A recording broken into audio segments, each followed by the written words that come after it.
Sir, maps provide valuable information about various aspects.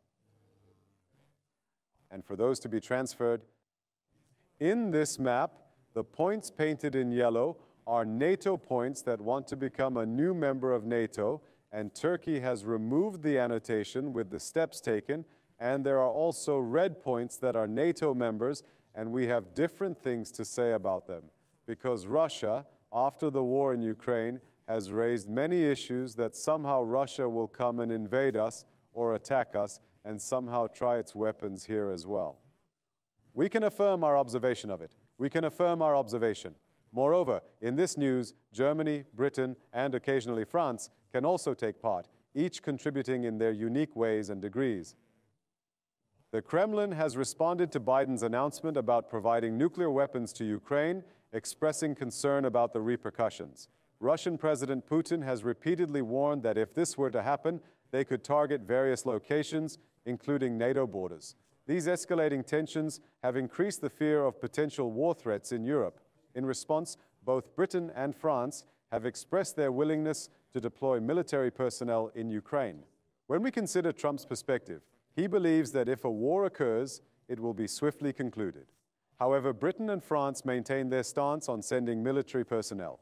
By military personnel, it is generally understood that many European soldiers are already present in Ukraine as advisors or to utilize the weaponry that has been sent.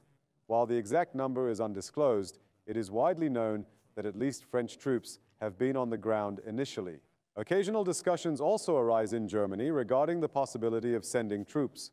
Additionally, these nations have begun informing their societies about potential attacks from Russia, urging citizens to be prepared.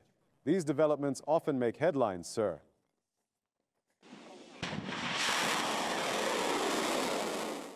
The strikes on Russia by American and British missiles marked a turning point in the war in Ukraine. According to the Kremlin, the conflict is now officially global.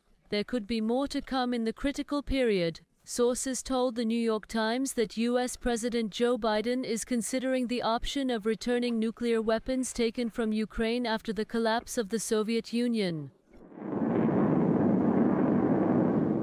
This is absolutely irresponsible rhetoric, Kremlin spokesman Dmitry Peskov said, urging the West to listen carefully to what Putin says about the risk of nuclear war. The deputy head of Russia's National Security Council, Dmitry Medvedev, said that if Ukraine were to be supplied with nuclear weapons, this could be a justification for Russia to use its nuclear power. Europe is on alert as tensions rise. According to Le Monde, Britain and France have begun discussing the option of deploying troops in Ukraine. French President Emmanuel Macron was the first to raise the issue in February. However, many European countries, notably Germany, opposed the possibility of sending troops to Ukraine. Macron is allegedly still behind the idea as a deterrent against Russia, and the UK is now leaving the door open to the possibility. However, it is reported that mercenary support to Ukraine is being considered instead of national army troops. NATO has also come out with a remarkable statement. Admiral Rob Bauer, chairman of the alliance's military committee, proposed a preemptive strike on Russia. Instead of waiting, he said, we should strike first. He also called on commercial enterprises to prepare for the possibility of war. He asked that production and distribution lines be adjusted accordingly. In the midst of escalating tensions, Germany is on guard against the possibility of war. Germany's Interior Ministry has prepared a list of places where people can take refuge in case of emergency. The list includes underground train stations and parking lots, as well as some government buildings and private properties.